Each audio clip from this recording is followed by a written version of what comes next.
I'm honored to be able to share this with you all today, and I pray that the words that I share shed a little bit more light on why we celebrate Black history.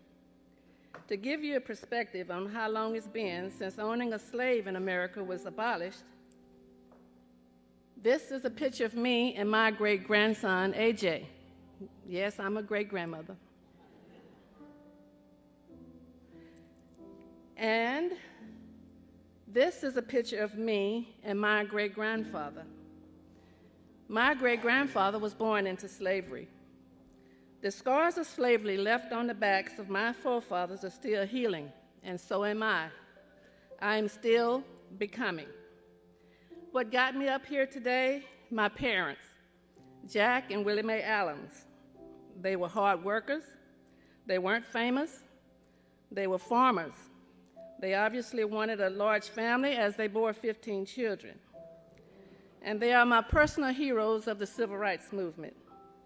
They took extraordinary risks for this cause, and from some perspectives, they lost so much as a result. My regret is that they left this earth not knowing the lasting value that sacrifices brought to those who came behind them. The 60s were the height of the civil rights movement, and my hometown of Minden in North Louisiana was no exception to the cause. Minden actually made the national news a few times. My parents were foot soldiers, the ones in the shadows getting the job done. My mother testified in federal court to bring light to and an end to discrimination in voter registration practices. My father attended conferences in Washington, D.C. with the recently established Office of Economic Opportunity and its director, Sergeant Shriver, gathering information he would bring back to the benefit of our hometown.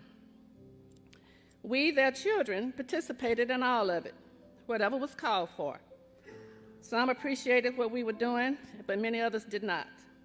We lost friends, we gained enemies, and we gained allies. Daddy lost his job.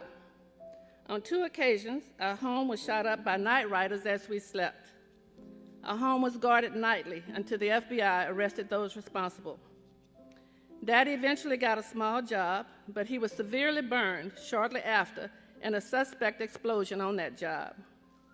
A young man who was with him in the explosion died a couple of days later upstairs in the hospital, where Daddy remained hospitalized for 4 months, relegated to a room in the basement.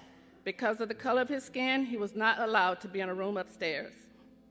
He was never able to work again. Beginning in January of '66, we siblings remaining in public school, along with a few other Black students, integrated the previously all-white schools in town. My brother was the first Black graduate of the high school, and I was the second. The baby in our family is the only one of my siblings who never attended a segregated school. Normally in my talks, and I have given many of them, I will share specifics about my parents, my family, the losses and the contributions we made to civil rights, but this time I'm going in a different direction. Our father died in '77 at the young age of 64, a broken soul, no longer able to care for his family as he had been accustomed. A part of my soul was broken right along with his. After returning from my mother's funeral in '93, I attended Unity Church for the first time. I had been searching, and little pebbles on the trail led me here. My spirit felt at home. It recognized itself in what I heard that day, and a shift began in me. I couldn't have articulated this initially because I really didn't know it was happening. In hindsight, however, I could see my transformation unfolding. I absorbed the lessons like a sponge, and I continued to do so. I started to experience a new kind of freedom, a freedom that comes from letting go of beginnings and endings. I've been taking notes of these lessons every Sunday and want to share a few of them with you. I won't touch up any more than that because it would take too long. As we believe so, it is done. Only in freedom are you fully authentic. Humanity's main problem is separation. God is the only power. When we are in fear, there's a truth we are blind to. Spiritual evolution is about cleansing. Evil is man's creation from ignorance and separation. Freedom is an inside job. Underneath that which separates us is love, always there to be expressed. Love is oneness, fear is separation. And here's the kicker. All these statements were backed up scripturally, and where had I been not to have heard them before? Then one day something clicked in me when I stumbled across a snippet about a book entitled How to Make a Negro Christian. It was written during the slavery period by Reverend Charles Colcock Jones. He developed a system to make slaves more submissive and easier to control by converting them to Christianity. His methods proved highly successful and became standard procedures for most slave owners. I haven't read the book. The title alone speaks volumes. This was another startling revelation about what oppression and control can do to the psyche of a people over generations. Even the church conspired with plantations to ensure the continuation of the slave industry.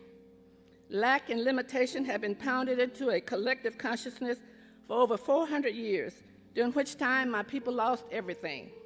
Not just our religious customs, but our language, names, family structure, education, social status, ancestral connection, and just as tragically, possibilities. Even though the message of possibilities was not being made privy to my enslaved forefathers, as it did not apply to them, but somehow their instinct to survive was sustaining. My great-grandfather and my grandfather had no formal education. My parents only through 6th grade, and today their progeny has produced 14 associate degrees, 38 bachelor's degrees, 21 master's degrees, 6 PhDs, 1 MD, and a Master of Theology.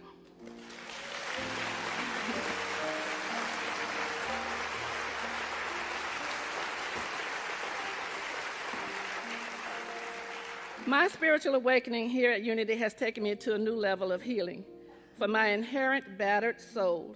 Thus, it also blesses that of my father, my grandfather, my great-grandfather, and all those who gave me all that they had to give, hope.